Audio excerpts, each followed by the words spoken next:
ahanba maktada yengbiriba pumnamakpu khurumjari ngasidi imana ngasigi reading hodrangaida akoigi YouTube channel Finding the Voices ta imagi reading singsi tabi riba mayamna comment pirakpasi khajiktang share tawjage ima akoigi YouTube channel da ngasi comment ahanbada Laishram Priya Chanu dagi comment amalai oja yam nungai makha nizari adagi makha tarakpada W Tunkina Madam also on GC Tongbra's writing adagi ama comment amasu W Tunkina muhairai Madam I love to know about all the novels of Dr. Kamal. Thank you, ma'am, for sharing your opinion and experience. Laishram Priya Chanuna Yengba Yauzeri Oza Papirak U Hainayam Nungsina Irai Adagi James Singh KH na Nungai Ima Aduga Roiba da Kangachaba Kamensina Irom Surchan Dagi Bobok ay Laipam si Kadai Dagino Aina Kangdaba Khara Tanaba Lakjage. Hi. Adangasigi di comment mayam su lady adangasigi oinadi comment karasi katang share tawjarak. Thagajari. Mayamna yengbira haibiraiba apamba punamak aina phanghanba ngamjadragasu adumak pakhum chapchana face to face natragasu ai adum share tawjarakke aduna huji khoi aina su lairikse yang koina retire tawba 2009 dagi thadok padi nataba takpadi matamdudagi adum khara loisangre thabaktu change tawkhre adubu ai brain da adum lairi adum ningsingduna adum lairi adumain tawdana ai hangna huji khoi keno sida Manipuri Literature Khomjingba Warengkhara haiba Dr. Nongmaithem Tombi Singh hagi larikse amu aina lokhatse machida ojadi yamna khoi criticism haiba tare huji punamangna su khangbiramgani pongna phamda chumna yengba Nongmai Pandit haidana mai kalamni soina kuirabada hujik phawa dum chathadana lairiba tongan ba phida phamkhraba sahitya da mipum khudingmak haiba tare kabi khudingmak aduga criticism khudingmak ojana naina dana hujik phawa chathariba se masigi Manipuri Literature Khomjingba Warengkhara se aina akhoi laman si pa ba loira akanda masi amuk khajiktang lokhatpa se aigi kitang kanagadra kaina aina khanjaba aduna aina ngachisi ahanba oina ojagi Dr. Nongmaithem Tombi gi Manipuri Literature Khomjingba Warengkhara asigi manungda warengsi ami ngahaktangda loibo oithokte adubu aina machida yamna hujiki literature naina piriba isasing inausing gita khwarakpam chawba amadi GC Tongbra's masi lokhatlaga mathang pambiba yawraga su larikse adum huji Manipur kenoda saita parishata marang kaina leramgani haina khali adu laiba phobadagi huji aigi sanupi USA da leriba si magi library yam chawpudi nataba aina lakpa khudingda khara thamamba mana chatkiba khudingda khara pugiba sina hariba lairik se leiramba aina purakpa natte aduna aina parwa matamda yamna kanaba ojana tawbiriba abadana se ojagi maramda su aina mamangda ojana irambadagi khara amu pathokjagani aduga hauji ꯖꯤꯁꯤ ꯇꯣꯡꯕ꯭ꯔꯥ ꯑꯃꯗꯤ ꯈ꯭ꯋꯥꯏꯔꯥꯛꯄꯝ ꯆꯥꯎꯕꯁꯦ ꯑꯩꯅ ꯂꯧꯈꯠꯆꯕ ꯄꯥꯝꯖꯩ ꯑꯗꯨꯅ ꯄꯨꯝꯅꯃꯛꯄꯨ ꯑꯍꯥꯟꯕꯃꯛꯇꯗ ꯑꯩꯍꯥꯛꯅ ꯀꯣꯛ ꯅꯣꯟꯖꯔꯤ ꯑꯔꯥꯞꯄ ꯃꯐꯝꯗꯒꯤ ꯍꯧꯖꯤꯛꯇꯤ ꯄ꯭ꯔꯤꯊꯤꯕꯤꯁꯤ ꯌꯥꯝ ꯄꯤꯛꯑꯦ ꯌꯥꯝꯅ ꯄꯤꯁꯛ ꯄꯤꯛꯄ ꯀꯩꯅꯣ ꯑꯃ ꯑꯣꯏꯔꯦ ꯑꯗꯨꯅ ꯑꯔꯥꯝꯕꯝ ꯁꯣꯃꯦꯟꯗ꯭ꯔꯣ ꯌꯥꯎꯔꯤ ꯑꯗꯩ ꯂꯣꯏꯅꯃꯛ ꯑꯩꯈꯣꯏꯒꯤ ꯀꯩꯅꯣꯅꯤ ꯂꯥꯏ ꯍꯔꯥꯎꯕ ꯄꯣꯁ ꯀꯣꯂꯣꯅꯤꯖꯝ ꯗ꯭ꯔꯃꯥ ꯏꯕ ꯑꯃ ꯑꯣꯏꯅ ꯑꯔꯥꯝꯕꯝ ꯁꯣꯃꯦꯟꯗ꯭ꯔꯣ ꯖꯠ ꯁꯥꯍꯦꯕꯀꯤ ꯏꯃꯨꯡ ꯀꯥꯏꯅ ꯍꯥꯏꯔꯤꯕ ꯄꯨꯝꯅꯃꯛꯁꯦ ꯑꯣꯖꯥꯒꯤ ꯄꯔꯥꯁꯤꯗ ꯂꯣꯏꯅꯃꯛ ꯀꯣꯚꯔ ꯇꯧꯏ ꯑꯗꯨꯅ ꯑꯩꯅ ꯏꯍꯥꯟ ꯍꯥꯟꯕꯃꯛꯇꯗ ꯑꯩꯅ ꯂꯧꯈꯠꯆꯅꯤꯡꯕꯁꯦ ꯖꯤꯁꯤ ꯇꯣꯡꯕ꯭ꯔꯥ ꯑꯃꯗꯤ ꯈ꯭ꯋꯥꯏꯔꯥꯛꯄꯝ ꯆꯥꯎꯕꯁꯦ ꯃꯁꯤꯅ ꯈꯔ ꯈꯤꯇꯪ ꯑꯉꯥꯡꯒꯤ ꯁꯦꯂꯦꯕꯁꯇ ꯀꯔꯤꯗ ꯌꯥꯎꯕ ꯈ꯭ꯋꯥꯏꯔꯥꯛꯄꯝ ꯆꯥꯎꯕꯒꯤ ꯇꯝꯗꯕ ꯂꯩꯇꯦ ꯖꯤꯁꯤ ꯇꯣꯡꯕ꯭ꯔꯥ ꯑꯆꯧꯕ ꯗ꯭ꯔꯃꯥ ꯏꯕꯁꯦ ꯃꯅꯤꯄꯨꯔꯒꯤ ꯑꯍꯥꯟꯕ ꯗ꯭ꯔꯃꯥꯒꯤ ꯗꯪ ꯂꯥꯎꯅ ꯑꯩꯈꯣꯏꯒꯤ ꯀꯩꯅꯣ ꯑꯑꯣꯟꯕ ꯑꯃ ꯄꯨꯔꯛꯄꯁꯦ ꯖꯤꯁꯤ ꯇꯣꯡꯕ꯭ꯔꯥꯅꯤ ꯍꯥꯏꯅ ꯀꯩꯒꯤꯅꯣꯗ ꯑꯍꯥꯟꯕꯗꯗꯤ ꯑꯩꯈꯣꯏꯁꯦ ꯃꯣꯏꯔꯥꯡ ꯄ꯭ꯔꯚꯥ ꯑꯗꯨꯒ ꯀꯪꯂꯩꯔꯣꯟ ꯁꯨꯝ ꯇꯧꯗꯅ ꯑꯩꯈꯣꯏ ꯑꯉꯥꯡ ꯑꯣꯏꯔꯤꯉꯩꯗꯁꯨ ꯈꯝꯕꯒꯤ ꯀꯥꯎ ꯐꯥꯄ ꯑꯗꯒꯤ ꯈꯝꯅꯨ ꯑꯗꯒꯤ ꯑꯗꯨꯒꯨꯝꯕ ꯉꯥꯛꯇ ꯑꯣꯏꯅ ꯑꯩꯈꯣꯏꯅ ꯂꯤꯂꯥꯁꯦ ꯌꯥꯝ ꯌꯦꯡꯉꯨꯗ꯭ꯔꯒꯁꯨ ꯃꯇꯝꯗꯨꯒꯤ ꯂꯤꯂꯥꯁꯤꯡꯁꯤ ꯑꯣꯏꯔꯝꯃꯤ ꯑꯗꯨ ꯖꯤꯁꯤ ꯇꯣꯡꯕ꯭ꯔꯥꯅ ꯂꯥꯛꯄꯗꯒꯤꯗꯤ ꯃꯅꯤ ꯃꯃꯧ ꯍꯥꯏꯕꯁꯤꯗ ꯃꯥꯒꯤ ꯑꯍꯥꯟꯕ ꯀꯩꯅꯣꯁꯦ ꯖꯤꯁꯤ ꯇꯣꯡꯕ꯭ꯔꯥꯒꯤꯁꯦ ꯑꯗꯨꯃꯥꯏꯅ ꯃꯅꯤ ꯃꯃꯧꯁꯤꯗ ꯏꯃꯨꯡ ꯃꯅꯨꯡ ꯇꯤꯟꯅꯕ ꯌꯥꯗꯕ ꯀꯩꯗꯧꯕ ꯑꯗꯒꯤ ꯑꯩꯈꯣꯏꯒꯤ ꯃꯅꯤꯄꯨꯔ ꯒꯣꯔꯃꯦꯟ ꯄꯥꯏꯔꯛꯄ ꯃꯇꯝꯗ ꯃꯗꯨꯒꯤ ꯀꯔꯞꯇꯦꯠ ꯑꯣꯏꯕ ꯀꯩꯗꯧꯕ ꯄꯨꯝꯅꯃꯛꯁꯦ ꯃꯥꯅ ꯐꯥꯒꯤ ꯑꯣꯏꯅ ꯐꯣꯡꯗꯣꯛꯑꯀꯥꯟꯗ ꯐꯔꯛꯅꯕ ꯍꯥꯏꯅ ꯌꯥꯝꯅ ꯆꯥꯎꯅ ꯗꯥꯟ ꯇꯧꯔꯝꯕ ꯑꯣꯖꯥ ꯇꯣꯡꯕ꯭ꯔꯥ ꯑꯗꯨ ꯃꯥꯒꯤꯁꯨ ꯃꯔꯝꯗꯁꯨ ꯑꯣꯖꯥꯅ ꯃꯍꯥꯛꯅ ꯏꯔꯝꯃꯤꯕ ꯃꯅꯤꯄꯨꯔ ꯊꯤꯌꯦꯇꯔ ꯈꯣꯝꯖꯤꯟꯕ ꯋꯥꯔꯦꯡꯈꯔꯁꯤꯗ ꯌꯥꯎꯕꯤꯔꯝꯃꯤ ꯃꯊꯪ ꯑꯩꯅ ꯄꯥꯖꯔꯛꯀꯦ ꯑꯗꯣ ꯉꯁꯤꯒꯤꯗꯤ ꯑꯍꯥꯟꯕ ꯑꯣꯏꯅ ꯗ꯭ꯔꯃꯥ ꯏꯕ ꯑꯃ ꯑꯣꯏꯅ ꯃꯅꯤꯄꯨꯔꯒꯤ ꯑꯅꯧꯕ ꯃꯅꯤꯄꯨꯔ ꯊꯤꯌꯦꯇꯔꯒꯤ ꯁꯃꯁ꯭ꯌꯥ ꯀꯥꯏꯅ ꯑꯩꯈꯣꯏꯒꯤ ꯑꯣꯖꯥꯅ ꯏꯕꯤꯔꯝꯕ ꯃꯁꯤ ꯀꯔꯤꯒꯨꯝꯕ ꯏꯆꯥꯁꯤꯡ ꯏꯅꯥꯎꯁꯤꯡ ꯏꯆꯤꯟ ꯏꯅꯥꯎꯁꯤꯡꯁꯤꯅ ꯀꯔꯤꯒꯨꯝꯕ ꯄꯥꯝꯕꯤꯔꯒꯁꯨ ꯂꯥꯏꯔꯤꯛꯁꯤꯗꯤ ꯃꯅꯤꯄꯨꯔꯗ ꯌꯥꯝ ꯑꯦꯚꯥꯏꯂꯦꯕꯜ ꯑꯣꯏꯌꯦꯅ ꯈꯜꯂꯤ ꯑꯗꯨ ꯂꯩꯕꯤꯌꯨ ꯑꯗꯨꯒ ꯅꯩꯅꯕꯤꯌꯨ ꯑꯗꯨꯒ ꯀꯔꯤꯒꯨꯝꯕ ꯃꯩꯇꯩ ꯃꯌꯦꯛꯀꯤ ꯀꯩꯅꯣꯗ ꯍꯟꯗꯣꯛꯄꯗꯤ ꯑꯩꯍꯥꯛ ꯇꯥꯖꯔꯛꯇ꯭ꯔꯤ ꯍꯟꯗꯣꯛꯑꯕ꯭ꯔꯥ ꯍꯟꯗꯣꯛꯇ꯭ꯔꯤꯕ꯭ꯔꯥ ꯑꯗꯨꯒ ꯕꯦꯡꯒꯣꯂꯤ ꯁ꯭ꯀ꯭ꯔꯤꯞꯅ ꯏꯕ ꯁꯤꯗꯒꯤ ꯃꯅꯤꯄꯨꯔ ꯊꯤꯌꯦꯇꯔ ꯍꯥꯏꯕꯁꯦ ꯑꯣꯖꯥꯒꯤ ꯃꯔꯝꯗ ꯈꯤꯇꯪ ꯑꯩꯅ ꯑꯣꯖꯥꯅ ꯂꯥꯏꯔꯤꯛꯁꯤꯗ ꯋꯥꯍꯩ ꯈꯔꯗꯪ ꯍꯥꯏꯅ ꯊꯝꯕꯤꯔꯝꯕꯁꯦ ꯑꯩ ꯄꯥꯊꯣꯛꯆꯔꯛꯀꯦ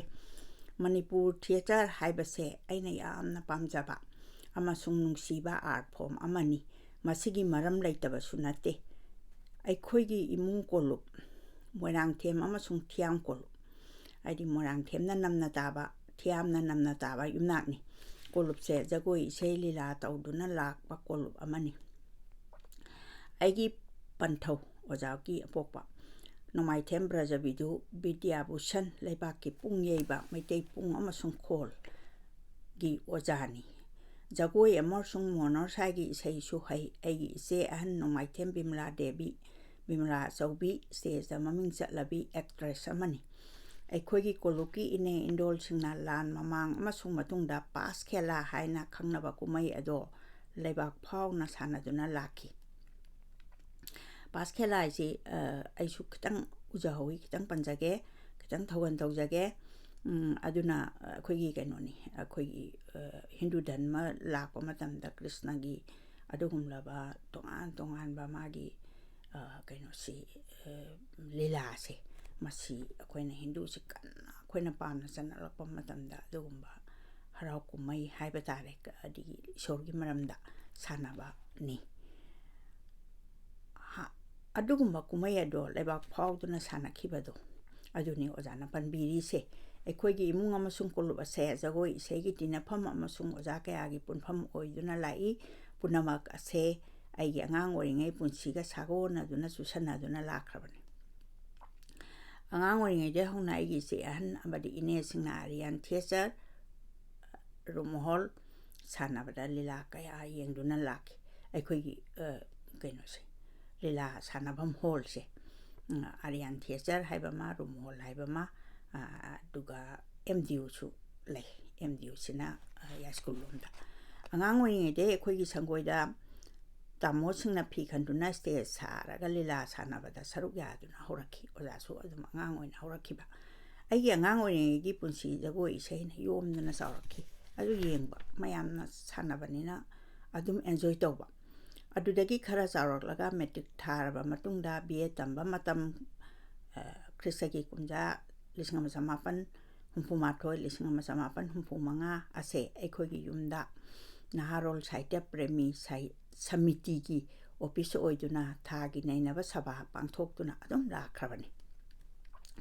aikhogi sangoi amasung government saitya nainafam oiduna laki aigi punchigi khonghauda jagoi sei theater amasung saitya yomsillaga sagalakhibani ojagi punchise Kristagi inkumja lisingamaga samapan humputareta Imphal College da Manipuri Lecture oiraba matungda ojaji si tongbraga thengnakhi matamduda ei isamakse ojagi student ni haijaba tare aduna oja tongbra su ese magi on daughter gumna yamnuna tawbira kanda Manipuri se aibu khutpaidana singkhalakpani haibase haiman bathoklaroi laman yamna tonsinjai oja animaki oja tongbrana magi kayamuk yamna nungsige na haibabu parikha hall manungsida ariba si yamna hinadaba ariba lonche aduna akhoi ariba di tamba panthoibi khongkul gaina aduga tika na khitang ibaduda akoina paraga mamangi du de kaim khangdre adu aina thawai wabadu ubada kaino oja tongbrana ibema yang waganu kaina ese magi machadawna haibigibado hoju phawba mimangda ujari aina parikha hall manungda panthoibi khongulgi para ama hangakpada translate taw harimni aribadudagi ade oja tongbrana ibema nangna ne atta sidi panthoibina khaba soksongbaga leningadana sanage pambai oiraga lupagi thong asaba ngamgadra haibagi parado adudu hekta isalu kaina ojada hangurimiko adu matamdugi ojaga satri amaga magi student amaga loinabado hujik phawa chatharam khigadra ai ningsingba ai khangdre Kristagi kumja lisingama samapan humputare Imphal College Manipur Lecture oraba matungda ojaji sitongbraga thengnakhi ojagi wahaini masina aduna lisingama samapan humputare simaktada ojana changakpa matamda ai BA tamjai matamduda akhoi yamna aingonda ai elective Manipuri lobase Manipuri maitai kaino imanabi sing imanaba ngaktani anambana imanabi di amata ani gumba lawrambane ado siri maitai ronsu natena ari bangaktane ai gyan dadre na dum thokre aduga ai thatnangai hoba aduna oja singna su yamna nungsiba mo oikrabajani ado oi aidana su moina kaino tawbadi nate matamdugi henten hujik tawriba adu ada ka sidi nate ko yam chamba aduga yam hayaningba aduga yam advice piba adugumba se aina yamna phangjarakhi lila tamba chinba sanabada saruk yarakhi haisi ojana yara ini Imphal College Drama Club na drama festival da saruk yaduna oja tongbragi hingminnaba sanakhi maduda actor ama oina aisu saruk yaki madumati ai ujaudre matungda lisingama chamapan marphunipan dagi hongna pongna phom khabar da kalamni sama oina theater ge review kaya iduna lakli hojik phawba ase thabakle tana sathari ojagi will power sang naiba hotna bache ngasi phawbata lepa laitana sathari su haina su ibiri akhoina ujabada su ojagi sang naibase akhoi da khajitang leirabadi akhoi isamaksu akhoi punamaksu yam phagani hena khali lairika sida yauriba wareng sing ase sahi kaya kanana seminar kaya pa kharba paper sing chepong sing da phong kharba sing amasung nauna ibe sing mayam adudagi khara khangal aga lairika si sagat pani mamangda ikhiba wareng sing oibana naunamuk semdok ning luba khara hapchaning ba khara hena sandok na takning ba kayam su thengne punama se kari emata semdok patawdana hanagi mawong aduda dum thamle apa ba singna matam amada khankhiba aigi wakhani haina lawbi gani ꯃꯔꯝꯗꯤ ꯅꯧꯅ ꯑꯃꯨꯛ ꯏꯊꯣꯛꯂꯨꯕ ꯄꯨꯛꯍꯣꯡ ꯍꯣꯡꯅꯤꯡꯕ ꯀꯌꯥꯁꯨ ꯊꯦꯡꯅꯗꯕ ꯅꯠꯇꯦ ꯋꯥꯔꯦꯡꯁꯤꯡ ꯑꯁꯦ ꯑꯩꯅ ꯃꯅꯤꯄꯨꯔꯤ ꯊꯤꯌꯦꯇꯔꯒꯤ ꯃꯔꯝꯗ ꯎꯖꯕ ꯈꯟꯖꯕ ꯑꯃꯗꯤ ꯅꯩꯅꯖꯔꯛꯄꯗꯒꯤ ꯇꯥꯔꯛꯄ ꯐꯣꯜ ꯈꯔꯅꯤ ꯃꯁꯤꯅ ꯃꯅꯤꯄꯨꯔꯤ ꯊꯤꯌꯦꯇꯔꯒꯤ ꯍꯤꯔꯝ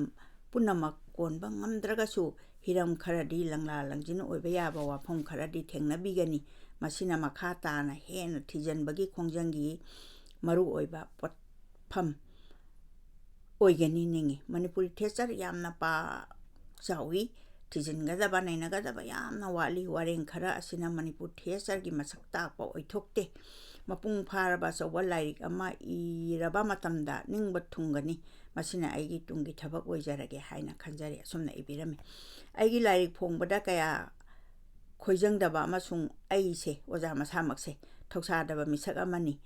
ꯑꯩꯒꯤ ꯃꯇꯧ ꯑꯁꯦ ꯑꯩꯒꯤ ꯅꯨꯡꯁꯤꯔꯕ ꯏꯅꯥꯎ ꯏꯕꯨꯡꯉꯣ ꯕꯤ.ꯑꯦꯁ. ꯔꯥꯖꯀꯨꯃꯥꯔ ꯅꯝꯕꯣꯜꯗ ꯂꯩꯕꯅ ꯃꯨꯟꯅ ꯈꯪꯕꯤꯈꯤꯕꯒꯨꯝ ꯇꯧꯏ ꯃꯥꯅ ꯆꯣꯡꯊꯣꯛꯄꯤꯔꯛꯇꯨꯅ ꯂꯥꯏꯔꯤꯛ ꯑꯁꯦ ꯐꯣꯡꯕꯒꯤ ꯑꯋꯥꯕ ꯄꯣꯠꯂꯨꯝ ꯄꯨꯝꯅꯃꯛ ꯄꯨꯕꯤꯕꯇ ꯅꯠꯇꯅ ꯄꯨꯔꯨꯞꯅꯆꯤꯡꯕ ꯑꯁꯣꯏ ꯑꯉꯥꯝ ꯀꯌꯥ ꯌꯦꯡꯕꯤꯗꯨꯅ ꯂꯥꯏꯔꯤꯛ ꯑꯁꯦ ꯐꯖꯅ ꯁꯦꯝꯒꯠ ꯁꯥꯒꯠꯄꯤꯈꯤ ꯏꯅꯥꯎꯒꯤ ꯂꯃꯟ ꯄꯨꯟꯁꯤ ꯆꯨꯞꯄꯒꯤ ꯑꯣꯏꯅ ꯇꯣꯟꯁꯤꯟꯖꯔꯦ ꯏꯅꯥꯎꯒꯤ ꯊꯃꯣꯏꯗꯤ ꯑꯇꯥꯡꯕꯅꯤ ꯏꯁꯣꯔꯒꯤ ꯈꯨꯠꯁꯦꯝꯗ ꯃꯉꯣꯟꯗ ꯂꯩꯔꯤꯕ ꯃꯤꯅꯨꯡꯁꯤꯒꯤ ꯁꯔꯨꯛꯁꯦ ꯊꯑꯣꯏꯅ ꯁꯦꯝꯕꯤꯔꯛꯄꯒꯨꯝ ꯇꯧꯏ ꯑꯁꯨꯝꯅ ꯏꯕꯤꯔꯝꯃꯤ ꯑꯗꯨꯒ ꯏꯅꯥꯎ ꯏꯃꯣꯖꯤꯠ ꯅꯤꯉꯣꯝꯕꯅ ꯑꯆꯤꯟꯕ ꯃꯇꯝ ꯀꯌꯥ ꯀꯥꯏꯊꯣꯛꯄꯤꯗꯨꯅ ꯇꯤ.ꯄꯤ. ꯊꯧꯔꯥꯡ ꯇꯧꯕꯒꯤ ꯊꯧꯗꯥꯡ ꯂꯧꯕꯤꯈꯤꯕꯒꯤꯗꯃꯛꯇ ꯉꯝꯈꯩ ꯂꯩꯇꯅ ꯊꯥꯒꯠꯆꯔꯤ ꯑꯔꯣꯏꯕꯗ ꯔꯥꯏꯇꯔꯁ ꯐꯣꯔꯝꯒꯤ ꯏꯆꯤꯟ ꯏꯅꯥꯎꯁꯤꯡꯕꯨ ꯉꯝꯈꯩ ꯂꯩꯇꯅ ꯊꯥꯒꯠꯆꯔꯤ ꯂꯥꯏꯔꯤꯛ ꯑꯁꯦ ꯔꯥꯏꯇꯔꯁ ꯐꯣꯔꯝꯒꯤ ꯊꯧꯁꯤꯜ ꯊꯧꯔꯥꯡ ꯑꯃꯒꯤ ꯃꯈꯥꯗ ꯐꯣꯡꯖꯕꯅꯤ ꯐꯣꯡꯕꯁꯦ 2008ꯇ ꯐꯣꯡꯕ ꯗꯥꯛꯇꯔ ꯅꯣꯡꯃꯥꯏꯊꯦꯝ ꯇꯣꯝꯕꯤ ꯀꯩꯁꯥꯝꯄꯥꯠ ꯏꯝꯐꯥꯜ ꯑꯁꯨꯝꯅ ꯃꯍꯥꯛꯀꯤ ꯏꯟꯇ꯭ꯔꯣꯗꯛꯇꯔꯤꯁꯤꯗ ꯑꯣꯖꯥ ꯃꯁꯥꯃꯛꯀꯤꯅꯤ ꯅ ꯏꯕꯤꯗꯨꯅ ꯇꯥꯛꯄꯤꯔꯝꯃꯤ ꯑꯍꯥꯟꯕꯗ ꯑꯣꯖꯥꯅ ꯏꯕꯤꯕꯒꯤ ꯃꯅꯨꯡꯗ ꯑꯩꯅ ꯁꯤꯔꯤꯌꯦꯜ ꯋꯥꯏꯁꯗꯤ ꯅꯠꯆꯗ꯭ꯔꯦ ꯍꯧꯖꯤꯛ ꯌꯥꯝꯅ ꯃꯊꯧ ꯇꯥꯕ ꯍꯥꯏꯕꯗꯤ ꯂꯤꯇꯔꯦꯆꯔ ꯗ ꯑꯣꯞꯁꯅꯦꯜ ꯑꯣꯏꯅ ꯂꯧꯕꯤꯔꯤꯕ ꯏꯆꯥꯁꯤꯡ ꯏꯅꯥꯎꯁꯤꯡ ꯑꯦꯝꯐꯤꯜ ꯇꯧꯕꯤꯔꯤꯕ ꯗꯤꯐꯤꯜ ꯇꯧꯕꯤꯔꯤꯕ ꯄꯨꯝꯅꯃꯛꯅ ꯌꯥꯝ ꯔꯤꯐꯔꯦꯟꯁ ꯌꯥꯝ ꯗꯔꯀꯥꯔ ꯑꯣꯏꯕ ꯑꯗꯨꯅ ꯗ꯭ꯔꯃꯥ ꯏꯕ ꯑꯃ ꯑꯣꯏꯅ ꯈ꯭ꯋꯥꯏꯔꯥꯛꯄꯝ ꯆꯥꯎꯕꯁꯦ ꯃꯁꯤ ꯑꯩ ꯍꯥꯟꯅ ꯅꯩꯅꯖꯒꯦ ꯃꯊꯪ ꯇꯥꯔꯛꯄꯗ ꯖꯤ.ꯁꯤ. ꯇꯣꯡꯕ꯭ꯔꯥ ꯑꯗꯣ ꯃꯊꯪ ꯑꯄꯥꯝꯕ ꯀꯩꯗꯧꯕ ꯌꯥꯎꯕꯤꯔꯕꯁꯨ ꯁꯤꯒꯤ ꯏꯟꯀ꯭ꯂꯨꯗꯤꯡ ꯃꯥꯒꯤ ꯀꯩꯅꯣꯁꯤ ꯑꯣꯖꯥꯒꯤꯁꯦ ꯑꯩꯈꯣꯏꯒꯤ ꯇꯣꯄꯤꯛꯁꯤ 19ꯅꯤ ꯁꯤꯒꯤ ꯍꯧꯖꯤꯛꯀꯤ ꯀꯩꯅꯣꯁꯤꯗ ꯃꯅꯤꯄꯨꯔ ꯊꯤꯌꯦꯇꯔꯒꯤ ꯈꯣꯝꯖꯤꯟꯕ ꯋꯥꯔꯦꯡ ꯈꯔꯁꯤꯗ ꯐꯣꯡꯉꯤꯁꯦ ꯁꯤꯒꯤ ꯃꯅꯨꯡꯗ ꯑꯩꯅ ꯈꯤꯇꯪ ꯑꯩꯒꯤ ꯄꯨꯛꯅꯤꯡꯗ ꯃꯁꯤꯃꯗꯤ ꯀꯥꯟꯅꯒꯗ꯭ꯔꯥ ꯀꯥꯏꯅ ꯈꯟꯖꯕꯗꯣ ꯑꯗꯨꯅꯤ ꯁꯤ ꯅꯠꯇꯕ ꯂꯣꯏꯅ ꯀꯥꯟꯅꯗꯦ ꯍꯥꯏꯕꯗꯤ ꯅꯠꯇꯦ ꯌꯥꯝ ꯀꯥꯟꯅꯕ ꯌꯥꯎꯔꯤ ꯑꯔꯥꯝꯕꯝ ꯁꯣꯃꯔꯦꯟꯗ꯭ꯔꯣ ꯌꯥꯎꯔꯤ ꯑꯗꯒꯤ ꯔꯥꯖꯀꯨꯃꯥꯔ ꯁꯨꯔꯦꯟꯗ꯭ꯔꯖꯤꯠꯀꯤ ꯅꯥꯇꯛ ꯄꯟꯆꯟꯖꯅ꯭ꯌꯥꯏꯁꯦ ꯈ꯭ꯋꯥꯏꯗꯒꯤ ꯐꯖꯕ ꯄꯟꯆꯟꯖꯅ꯭ꯌꯥꯏꯗꯤ ꯑꯩꯈꯣꯏꯒꯤ ꯒꯤꯇꯥꯗ 105ꯒꯤ ꯂꯥꯟ ꯁꯣꯛꯅꯕꯗ ꯀ꯭ꯔꯤꯁꯅꯅ ꯈꯣꯡꯈꯤꯕ ꯃꯣꯏꯕꯨꯡꯗꯣ ꯑꯗꯨ ꯄꯟꯆꯟꯖꯅ꯭ꯌꯥ ꯃꯣꯏꯕꯨꯡ ꯑꯗꯨꯅ ꯃꯣꯏꯕꯨꯡꯗꯨꯅ ꯂꯣꯏꯅ ꯇꯥꯛꯍꯟꯕ ꯑꯗꯨꯒꯨꯝꯕ ꯐꯖꯈ꯭ꯔꯕ ꯃꯥꯒꯤ ꯄꯟꯆꯟꯖꯅ꯭ꯌꯥ ꯑꯁꯤꯅꯆꯤꯡꯕ ꯑꯣꯖꯥ ꯆꯣꯡꯊꯥꯝ ꯃꯌꯨꯔꯙꯔꯖ ꯌꯥꯎꯔꯤ ꯂꯥꯏ ꯍꯔꯥꯎꯕꯒꯤ ꯊꯤꯌꯦꯇꯔ ꯌꯥꯎꯔꯤ ꯄꯨꯝꯅꯃꯛ ꯈꯣꯝꯖꯤꯜꯂꯀꯥꯟꯗ ꯑꯣꯖꯥꯅ